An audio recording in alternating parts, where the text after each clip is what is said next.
शादी के 8 साल बाद रमा ने एक सुंदर बेटे राजा को जन्म दिया। इतने सालों बाद बेटा हुआ, इसलिए रमा उसे बहुत प्यार करती थी। उसे एक पल भी अपने से दूर नहीं करती थी। अब वो 4 साल का हो गया, तब भी रमा उसे हर समय हर पल अपनी आंखों के सामने ही रखती। सुबह का समय था, रमा राजा के साथ खेल रही थी। तभी उसका पति निखिल उसे आवाज लगाता है। रमा, मुझे देर हो रही है काम के लिए, मेरे खाने का डब्बा दोगी क्या? और हाँ, जरा जल्दी करो। अरे मैं तो खाने का डब्बा लगाना भूल ही गई। अभी जल्दी जल्दी कर देती हूँ, सब अभी तैयार कर देती हूँ, बस 2 मिनट। 2 मिनट? इसका मतलब तुमने अभी तक खाने का डब्बा तैयार नहीं किया? अब मैं काम पर क्या लेकर जाऊँगा? खैर छोड़ो, तुमसे बहस करना बेकार है। अभी तुम संभालो अपने बेटे को। इसका क्या मतलब? ये सिर्फ मेरा ही बेटा है क्या? तुम्हारा कुछ नहीं लगता क्या? ये भगवान ने इतने सालों बाद मुझे औलाद की खुशी दी और तुम ऐसे बोल रहे हो? मेरा वो मतलब नहीं था रमा, मैं बस ये बोल रहा हूँ कि बेटे को थोड़ा अपने आप भी खेलने दो और तुम घर की तरफ भी थोड़ा देखो। जब से राजा इस घर में आया है तब से तुम उसके अलावा किसी और को नहीं देखती। कभी वक्त पर नाश्ता नहीं देना, माँ को दवाई ना देना, घर में कितने काम होते हैं, सब यूं ही पड़े रहते हैं। माँ इस उम्र में काम करती अच्छी नहीं लगती। मुझे भाषण देने की जरूरत नहीं, मुझे पता है तुम सब मेरे बेटे से जलते हो। और हाँ, अब तुम्हें काम के लिए देर नहीं हो रही। हाँ, देरी तो मुझे पहले ही हो गई। ठीक है, मैं चलता हूँ। अब अपना और राजा का ख्याल रखना। इतना बोलकर निखिल काम के लिए निकल जाता है, पर रमा को निखिल की कही बात बहुत चुभ जाती है, इसलिए वो राजा को छोड़कर घर के काम में लग जाती है। जब तक घर का सारा काम खत्म नहीं हो जाता तब तक मैं राजा को हाथ नहीं लगाऊंगी। अरे जिसे देखो यही बोलता रहता है कि मैं कुछ ज्यादा ही लाड करती हूँ अपने बेटे को। मैं उसकी माँ हूँ तो भला क्यों ना करूँ। राजा आंगन में खिलौनों से खेल रहा था, तभी वो खेलते खेलते घर से बाहर चला जाता है और सीढ़ी से नीचे गिर जाता है।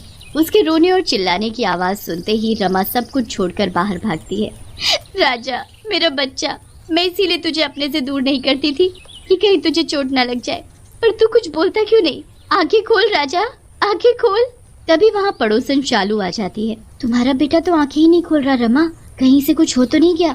ऐसा मत बोलो शालू, मेरे बेटे को कुछ नहीं हो सकता।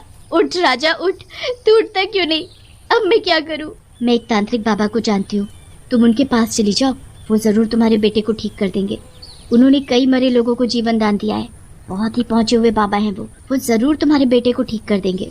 रमा तुरंत बाबा के पास पहुँचती है। तुम्हारा बेटा अब इस दुनिया में नहीं है, ये मर चुका है। ऐसा मत बोलिए बाबा, मैं बड़ी आस लगा कर आपके पास आई हूँ।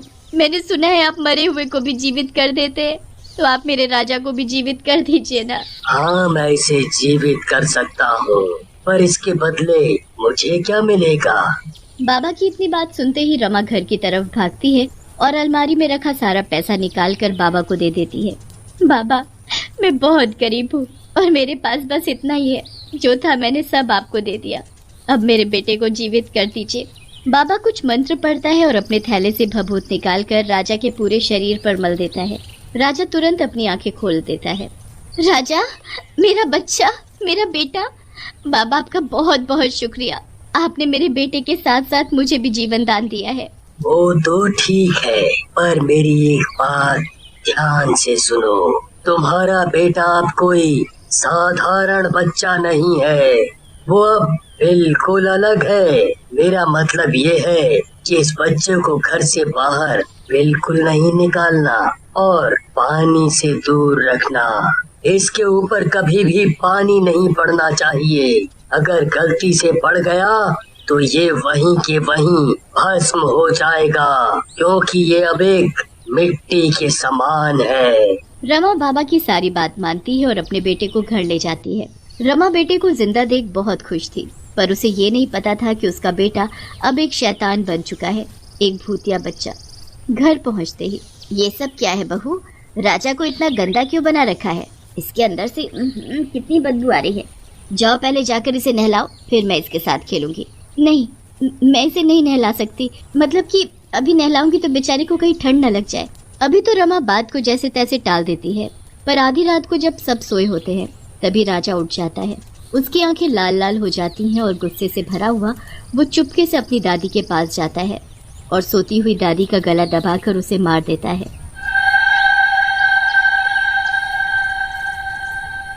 जब सुबह होती है, निखिल, माँ अब इस दुनिया में नहीं है, वो हमें और इस दुनिया को छोड़कर जा चुकी है।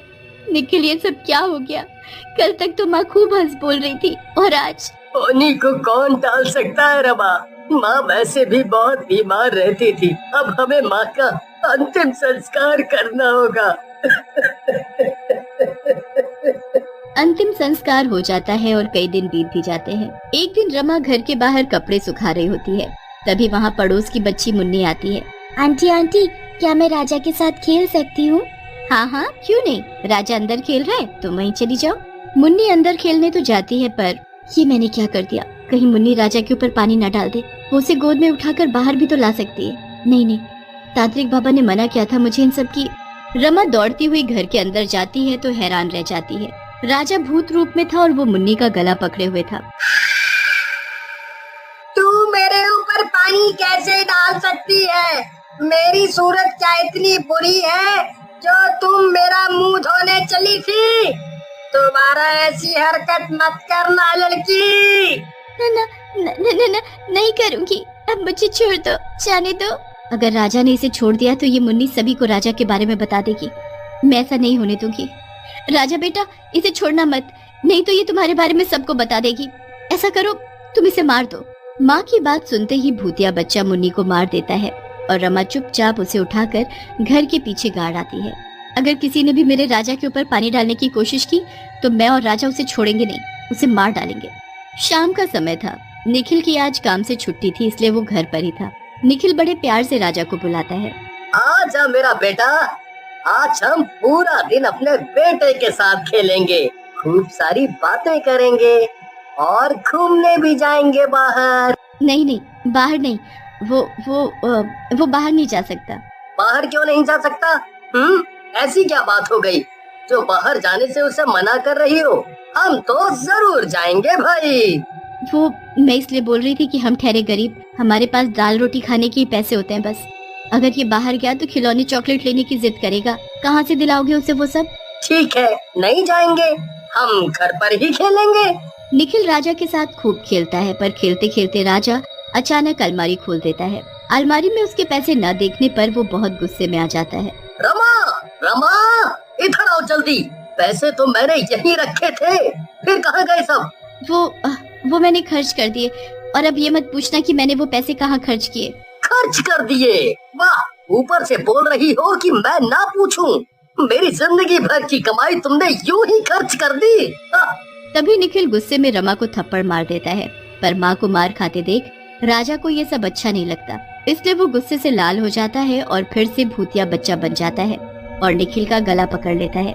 मेरी माँ को मारने की हिम्मत कैसे हुई तुम्हारी पिताजी? अब मैं नहीं छोड़ूंगा, मार दूंगा तुम्हें। रमा, ये राजा को क्या हो गया? ये भूत जैसा क्यों दिख रहा है? रमा, रमा, इसे बोलो कि मेरा गला छोड़ दे, मेरा दम घुट रहा है। नहीं माँ, इन्होंने तुम्हें थप्पड़ कैसे मारा? इसका बदला तो मैं लेकर रहूंगा। तभी निखिल उससे अपने को छुटाकर बाहर भाग जाता है। भूतिया बच्चा भी उसका पीछा करते हुए बाहर चला जाता है। बाहर की रोशनी पड़ते ही बच्चा आग की तरह जलने लगता है। ये क्या? तुम्हें ये क्या हो रहा है? राजा, ये कैसे लगी तुम्हारे अंदर? मैं अभी कुछ करती हूँ। माँ, मुझे बचाओ, बहुत जल रहा है मेरा शरीर। माँ। रमा को कुछ समझ नहीं आता, इसलिए वो हड़बड़ाहट में उसके ऊपर पानी डाल देती है। भूत पर पानी पड़ते ही वो भस्म हो जाता है और राख में बदल जाता है। राजा, मेरा बेटा, ये मैंने क्या कर दिया? मैंने अपने ही हाथों से अपने बेटे को मार डाला। मैं कैसे भूल गई कि तांत्रिक बाबा ने मना किया था पानी से दूर रखने को तुझे। रमा निखिल को सब बता देती है। अगर वक्त पर तुम मुझे बता देती तो हम उसे तांत्रिक के पास नहीं, डॉक्टर के पास ले जाते, और जो पैसे तुमने तांत्रिक को दिए उससे उसका इलाज कराते, वो जरूर बच जाता। पर अब कुछ नहीं हो सकता, कुछ नहीं हो सकता। रमा की जिंदगी फिर से बेजान हो गई। अब वो पैसों से भी गरीब और औलाद से भी गरीब हो गए।